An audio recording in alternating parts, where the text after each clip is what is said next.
बिस्मिल्लाहिर्रहमानिर्रहीम। अस्सलाम वालेकुम नादरीन, आप यूट्यूब चैनल देख रहे हैं, मैं इमरान खान।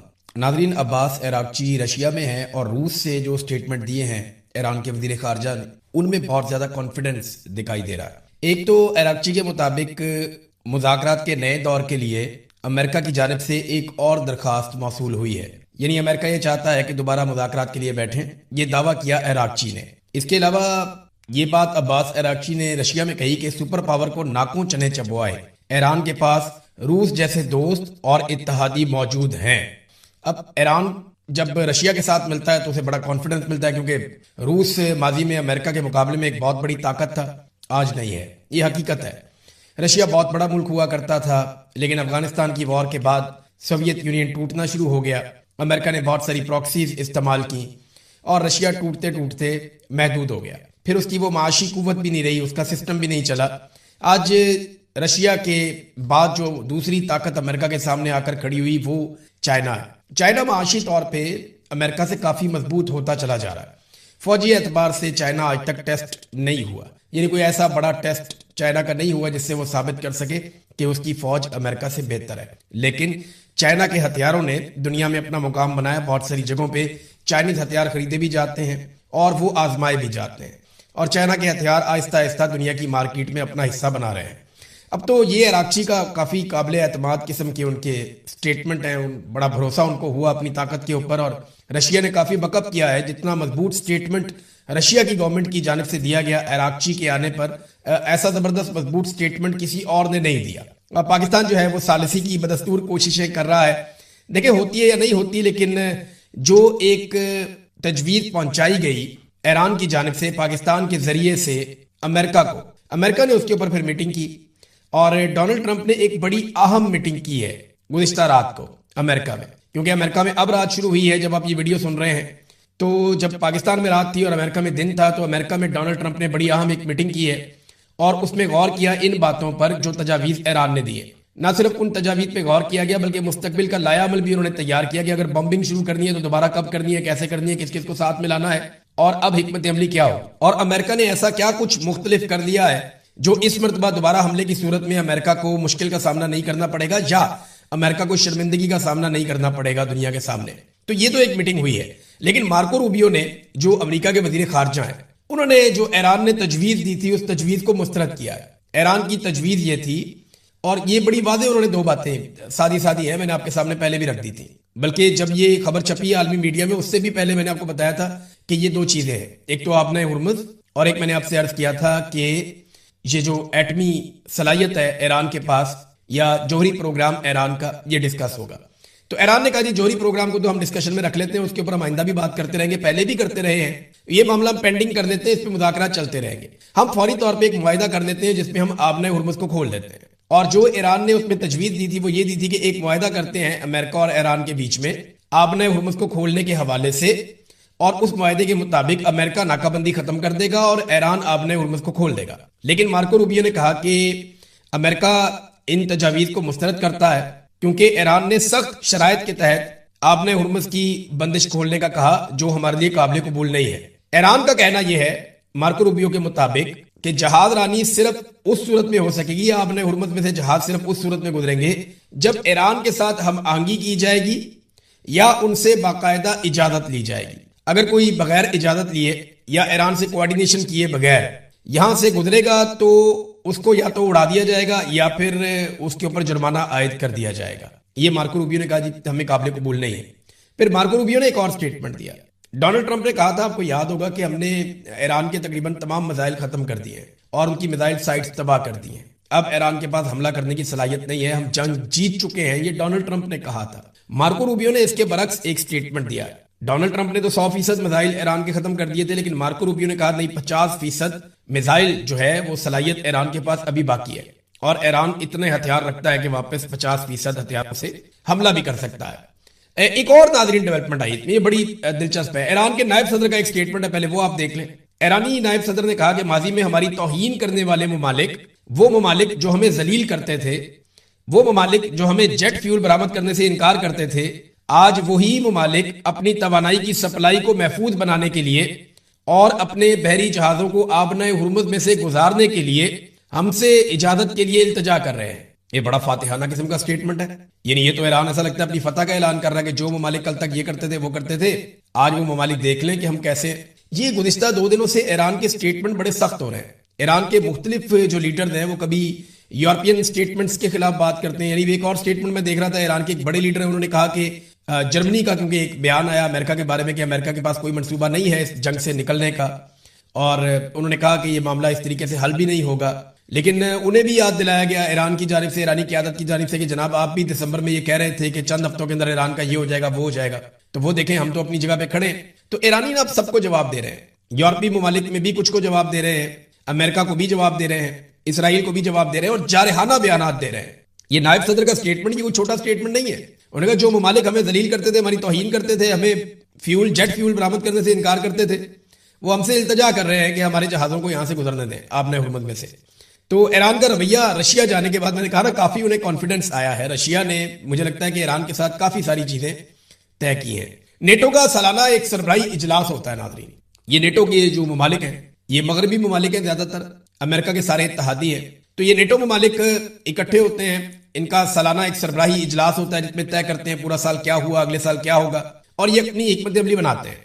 अब नेटो वाले जो हैं वो इस रवायत को खत्म करने पे गौर कर रहे हैं कि अब हर साल इजलास बुलाने की जरूरत ना पड़े। और सादा जो इसकी वजह बताई जा रही है इंटरनेशनल मीडिया में, वजह ये बताई जा रही है कि वो डोनाल्ड ट्रंप को अवॉइड करना चाहते हैं कि अगर डोनाल्ड ट्रंप आएगा नेटो की सरबराही इजलास के अंदर, वो कोई ना कोई ऐसी बात करेगा, बड़ी बदमजगी अमेरिका की और मगरबी ममालिक की पैदा हो जाएगी।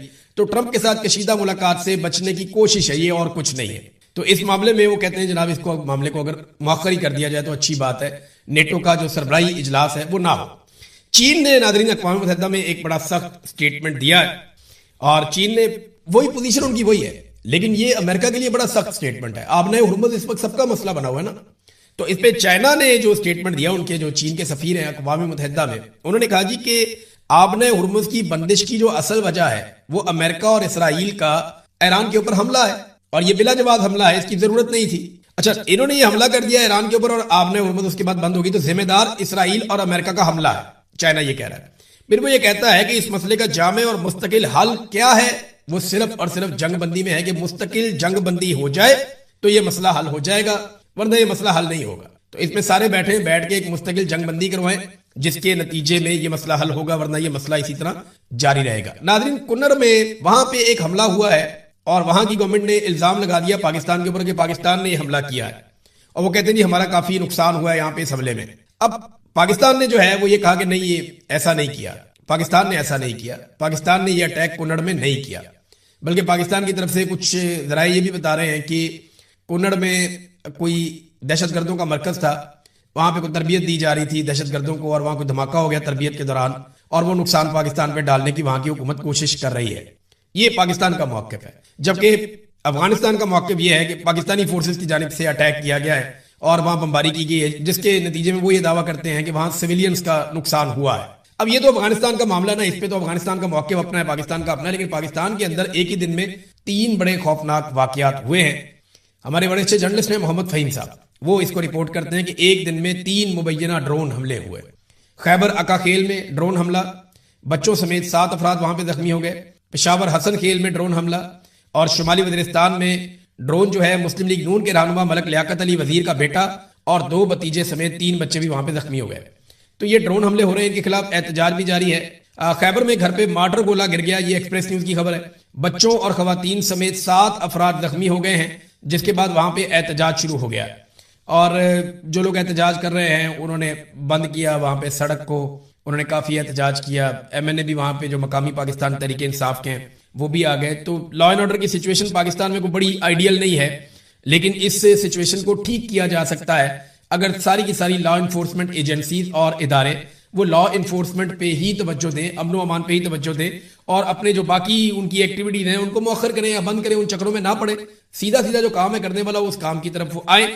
यहाँ ज्यादातर तवज्जो इस बात पे होती है कि इमरान खान को कैसे गिराना है, इमरान खान को नुकसान कैसे पहुंचाना है, पाकिस्तान में मौजूदा रजीम को बरकरार कैसे रखना है, एक्सटेंशन कैसे लेनी है, ताहयात इस्तिस्ना को कैसे बचाना है, ज्यादा माल कैसे बनाना है। पाकिस्तान में देखे ना, इन्होंने दावे किए थे कि बहुत बड़ी सरमायाकारी आएगी, SIFC बनाई थी आर्मी चीफ ने, और खरबों डॉलर का कहा था कि इतना पैसा यहां से आ जाएगा, इतना वहां से आ जाएगा। तो 250 अरब तो इन्होंने गिनवाया हुआ सीधा सीधा ही फिंगर टिप्स के ऊपर $1 अरब भी ये पाकिस्तान में नहीं ला पाए, बल्कि जो पैसा दोस्त ममालिक का पड़ा हुआ था वो भी अब आंखें दिखाते हैं। यूएई ने अपना पैसा वापस मांगा, वो पैसा वापस किया कैसे? वो सऊदी अरब से लेके वापस कर दिया और उसके बदले में फौरी तौर पे सऊदी अरब में अपनी फौज भिजवा दी, अपने तैयारे और लड़ाई का सामान भिजवा दिया। और देखिए ये उस मुआहदे के तहत मुझे देखिए कोई एतराज नहीं है, सऊदी अरब हमारा ब्रादर इस्लामी मुल्क है, हमें एतराज नहीं होना चाहिए। हमारा ब्रादर इस्लामी मुल्क है, वो हमारी हिफाजत के लिए, हमारी मदद के लिए आ सकते हैं, हम उनकी हिफाजत के लिए, उनकी मदद के लिए जा सकते हैं। लेकिन अगर दो मुसलमान मुल्कों में लड़ाई हो जाए तो फिर पाकिस्तान को कहां खड़े होना है, इसके ऊपर हमने कभी डिस्कशन ही नहीं की। जो आम नुकता है वो ये है कि सऊदी अरब के ऊपर कोई दुश्मन मुल्क ऐसा अटैक कर दे जो पाकिस्तान का भी दुश्मन है, फर्ज करें सऊदी अरब पे इसराइल अटैक कर देता है, तो पाकिस्तान तो पूरा खड़ा हो जाएगा, सऊदी अरब के साथ और कहेगा जी हम आपके साथ हैं, ऐसी तैसी, हम भी मरेंगे, इनको भी मारेंगे, नहीं छोड़ेंगे। लेकिन अगर सऊदी अरब की और ईरान की लड़ाई हो जाती है तो ऐसे में पाकिस्तान किसके साथ खड़ा होगा? ऐसे में पाकिस्तान का रोल क्या होना चाहिए? ये चीजें पार्लियामेंट में डिस्कस होनी चाहिए थी, ये चीजें कैबिनेट में डिस्कस होनी चाहिए थी। सियासतदानों को, अवामी मुंतखब नुमाइंदों को इसका फैसला करना चाहिए था, अवामी राय को मद्देनजर रखते हुए, अवामी जज्बात को मद्देनजर रखते हुए। लेकिन हुआ यह कि यह फैसला बारों बार कर दिया गया। आर्मी चीफ कमिटमेंट देकर आ जाते हैं किसी नाश्ते में, किसी खाने में, किसी जगह पे, किसी महफिल में, किसी मीटिंग में, शहबाज शरीफ साहब साथ होते हैं और उसके बाद वो काम वो कर दिया जाता है। फिर कोई नहीं देखता कि जनाब कोई कानूनी चीज है, कोई आईनी चीज है, कोई मुशावरत भी कोई चीज होती है, अवाम की राय भी कोई चीज होती है, तब कोई कुछ नहीं देखता। बहरहाल पाकिस्तान के हालात तो इन्होंने बेहतर नहीं किए।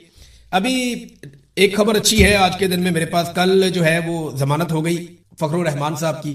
सीनियर जर्नलिस्ट हैं, उन्हें गिरफ्तार किया गया था बोगस किस्म के मुकदमे में। बड़ा तकलीफ दे था उनको हथकड़ियों में देखना। तो अच्छी बात यह है बिलाखिर वो रिहा हो गए हैं। और यानी सहाफियों को तो दीवार के साथ लगाया हुआ है पाकिस्तान में। और जिस वक्त उन्हें गिरफ्तार किया गया ना, चंद मिनट के बाद वो तुर्की के टीवी पे लाइव जाने वाले थे। अगर ये ड्रामा चंद मिनट के बाद होता ना तो इंटरनेशनल मीडिया भी देखता कि पाकिस्तान के अंदर सहाफियों को कैसे उठाया जाता है, कैसे गिरफ्तार किया जाता है। ये पाकिस्तान की और बदकिस्मती हो जाती। और वो बल्कि मेरी बात हो रही थी वकील साहब से, तो वो मुझे बता रहे थे कि फखरुर रहमान साहब ने कहा कि अच्छा हुआ मैं लाइव नहीं था तुर्की टीवी के ऊपर, अगर मैं वहां लाइव होता या उनके साथ बात कर रहा होता तो ये मुसीबत बन जाती, पाकिस्तान की शर्मिंदगी हो जाती। अब वो आदमी पाकिस्तान के बारे में ऐसे सोच रहा है और आप उसको उठाकर ले जा रहे हैं, मुल्क का दुश्मन बना रहे हैं। हद हो गई। वैसे अपने जाती मफाद के लिए निजाम इस लेवल तक गिर जाता है। और वैसे भी जो मुझे पता है किस बात पे गुस्सा, उन्होंने एक दिन बताया था कि आसिम मुनीर साहब निजी महफिलों में हर जगह कहते हैं कि जब तक मैं हूं तब तक इमरान खान बाहर नहीं आता। ये बात सारे जानते हैं, कुछ छुपाने वाली बात तो नहीं है। सब जानते हैं कि आसिम मुनीर साहब इमरान खान साहब को नहीं छोड़ेंगे, क्योंकि उन्होंने जो इस्तिस्ना लिया उस दिन मुझे आइडिया हो गया था कि ये अंदर से डरे हुए हैं, तो ये इमरान खान से खौफजदा हैं, ये इमरान खान को नहीं छोड़ेंगे। इस्तिस्ना चीज ही ऐसी, वो लेने का मकसद ही मुझे समझ आ गया था। यानी मैं समझता था कि शायद वो मामला कुछ और है, लेकिन नहीं, इस्तिस्ना जो है वो दलेर आदमी का काम नहीं है, वो सामना नहीं कर सकेंगे इमरान खान का, जो मुझे वैसे दिखाई दे रहा है। फिर एक और चीज ये है कि मोतीउल्लाह जान साहब को अब नौकरी से हाथ धोने पड़ गए। न्यूज़ ने उनको अचानक बताया जनाब आप घर जाएं, आपकी अब जरूरत नहीं है। ये पाकिस्तानियों के साथ ना एक नॉर्मल चीज हो गई। आज मोतीउल्लाह जान है, इससे पहले और बहुत सारे सहाफी थे, दर्जनों सहाफियों की नौकरियां चली गई हैं। और ऐसा नहीं है कि सिर्फ इसी हुकूमत में जा रही है, पिछली हुकूमत में भी जाती थी, इमरान खान साहब की हुकूमत में भी जाती थी, उससे भी पिछली हुकूमत में जाती थी। तो ये हमेशा से पाकिस्तान में सिलसिला चलता आ रहा है। सहाफियों को दबाकर रखते हैं, जो आदमी भी खबर देता है मंशा के खिलाफ उसको ऐसी तैसी फेर देते हैं। लेकिन हर दौर में ना हुक्मरानों से ज्यादा जो सहाफियों को तकलीफ देते हैं ना, वो मिलिट्री एस्टेब्लिशमेंट के लोग होते हैं। हामिद मीर के प्रोग्राम की बंदिश के पीछे भी मिलिट्री एस्टेब्लिशमेंट थी, बाकी जो प्रोग्राम बंद होते थे उनके पीछे भी मिलिट्री एस्टेब्लिशमेंट होती थी। सहाफियों के प्रोग्रामों की बंदिश हो, या उन्हें नौकरियों से निकलवाना हो, या उन्हें मुल्क से भागने पर मजबूर करना हो, या उनकी जान से खेलना हो, इसके पीछे पाकिस्तान की एस्टेब्लिशमेंट का एक किरदार होता है। इमरान खान के दौर में ये जुल्म और बर्बरियत हुई, लेकिन इमरान खान साहब ने इसको कभी सपोर्ट नहीं किया। मोतीउल्लाह जान साहब को एजेंसियों ने अगवा किया, 5 घंटे में एक्शन हुआ था। इमरान खान साहब ने, कैबिनेट ने इसके ऊपर एक्शन लिया था। और सहाफियों के साथ जो हुआ, इमरान खान साहब की हुकूमत ने उस वक्त एक्शन लिया जितना वो कर सकते थे, लेकिन मौजूदा हुकूमत ने तो परवाह ही नहीं की। ये तो सहूलतकार बन गए बहुत अच्छी तरह मिलिट्री एस्टेब्लिशमेंट के। तो अब मोतीउल्लाह जान साहब भी गए। 1 दर्जन के करीब सहाफी हैं जो पाकिस्तान से बाहर अपनी जान बचा कर आए, नौकरियां भी चली गई, सब कुछ चला गया। पाकिस्तान के अंदर दर्जनों सहाफी हैं जिनके प्रोग्राम्स होते थे, जिनकी नौकरियां होती थी, उनसे नौकरियां भी छीन ली गई, उनके प्रोग्राम्स भी बंद कर दिए गए। वो बड़ी तकलीफ की जिंदगियां गुजार रहे हैं। पाकिस्तान के अंदर भी ऐसी सहाफी हैं। तो ये एक रूटीन बनती जा रही है और इसको एक नया नॉर्मल बना दिया गया है। पाकिस्तान एक ऐसा मुल्क है जहां पे सहाफत करना अब बड़ा रिस्की काम है। यानी इसमें बहुत रिस्क है। अगर आप पाकिस्तान में सहाफत करते हैं, आपका किसी दिन भी आपकी नौकरी छीनी जा सकती है, आपकी आमदन बंद हो सकती है, आपको गिरफ्तार किया जा सकता है, आपके सोशल मीडिया अकाउंट्स बंद किए जा सकते हैं, आपको उठाया जा सकता है। आजकल एक नई वारदात भी की जा रही है। ये जो पाकिस्तान तहरीक इंसाफ के सोशल मीडिया वर्कर्स थे ना, इन पे बहुत दबाव डाला एजेंसियों ने, बड़ी कोशिश की कि ये इमरान खान के खिलाफ बोले।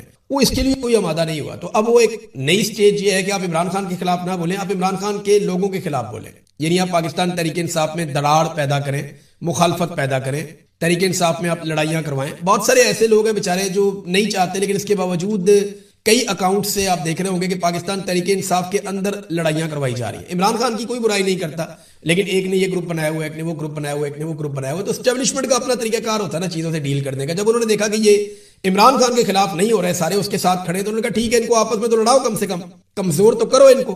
तो उस कोशिश में वो कुछ हद तक कामयाब हुए, लेकिन कोई एक वाकया होता है और सारे फिर इकट्ठे हो जाते हैं, और ये बार बार होता है। तो एक वाकया, कोई खुदा ना खास्ता एक चिंगारी, और फिर ये सारा इनका किया कराया भस्म हो जाएगा। अब तक इतना ही। अपना ख्याल रखिएगा, अपने चैनल का भी। अल्लाह हाफिज़।